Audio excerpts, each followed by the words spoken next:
home nowadays is without doubt the kitchens. It's no longer, Patricia, a space where we just cook and clean, right? We like literally live there now. We entertain there.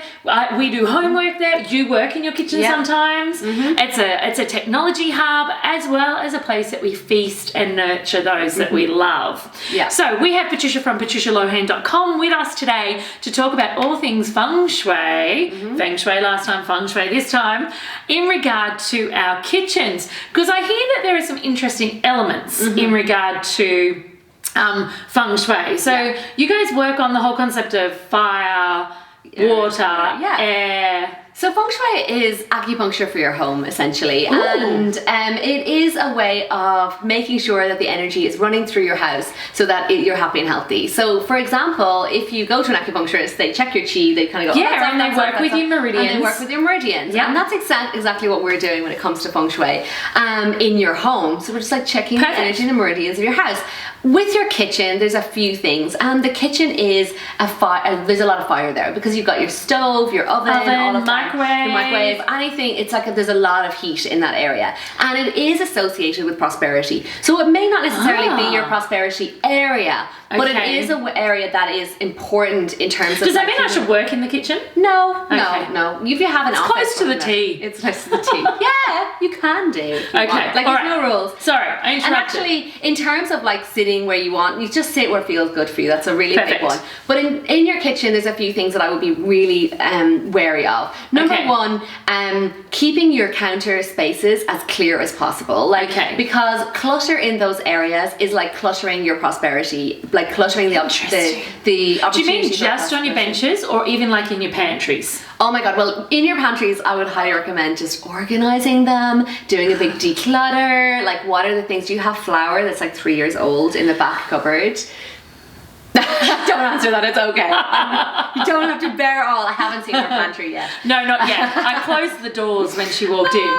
So countertops, nice and clear. Pantries, even what's in the cupboards, if there can be a level of organisation. A little level of organisation. And like, seriously, do you need all those plastic containers? Okay. And that is because it is a prosperity hub. It is. So if you are cluttered in there, it can just stagnate and jam it up. And then in terms of like this actual physical stove itself, it's important to keep that clean and active and used. So if you're not like cooking and using it, what if like some of your elements on your stove don't work? Again, your prosperity is being like interesting blocked and not really being allowed to create, because that's where you create, where you actually nourish yourself from. Totally. So it's really that sense of nourishing as well, and making sure that your oven is working 100%. And then the other thing is just positioning, really, the positioning of the oven and the sink. So we looked at that in your house. Yeah, we were just making cups of tea, and I was like, oh, there's something here that you could do.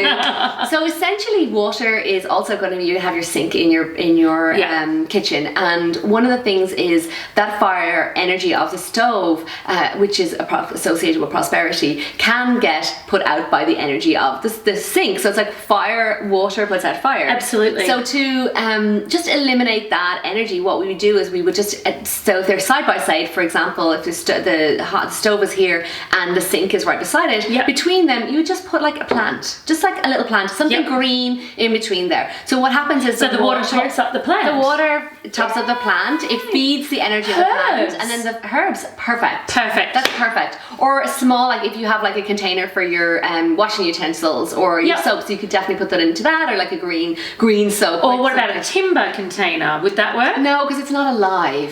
It's not alive. So it needs to be green. It needs to be green or alive. Okay. And then otherwise, the other option, and sometimes I see this, well, I'm just seeing it with you, but your stove is opposite your sink. So for example, your sink is on an island or vice versa. Between them, we need to get something green. So oftentimes I would say to my clients, like, put a small green tea towel on the handle of the stove. I could do that. I could do that. Or put a little green mat on the ground, at the sink. I voted for fake turf. She's in for fake grass. If you imagine if you had like a little fake grass would be super cute. mat at the kitchen sink. So not over near the stove where it could get splattered and stuff, but you could have that there. Totally could. Super cute. But it would be really, really cute to also have some really gorgeous green accents in tea towels. You could totally hang them on the front of the stove. Yeah, and bringing green into the kitchen is a great color because it's a color of growth. So it really does work well with the fire element. In your kitchen, I would like really avoid or try and limit the amount of red, because again, you're just bringing don't have to worry about that at my house. No, there's like, thankfully sometimes it can be just too much excess and you're like, what's wrong with red? And I'm like, it's fire element. Fire is a destroyer. It can go out of control, it can burn, it can be dangerous, so you want to like minimize that. So we need to minimize that intensity of the fire element in and instead nurture and grow what we do have. Exactly. I like it. All right, guys, you're never going to look at your kitchens the same again, I doubt. So remember, we don't want to be putting all our prosperity out with all the water we have from our sink. Exactly. All right, thanks so much, Patricia. Thank you. Thanks for tuning in. Make sure you're following me on Instagram to see my latest design and reno inspiration. You can find me at Naomi Findlay Official or click the link in my description. See you soon.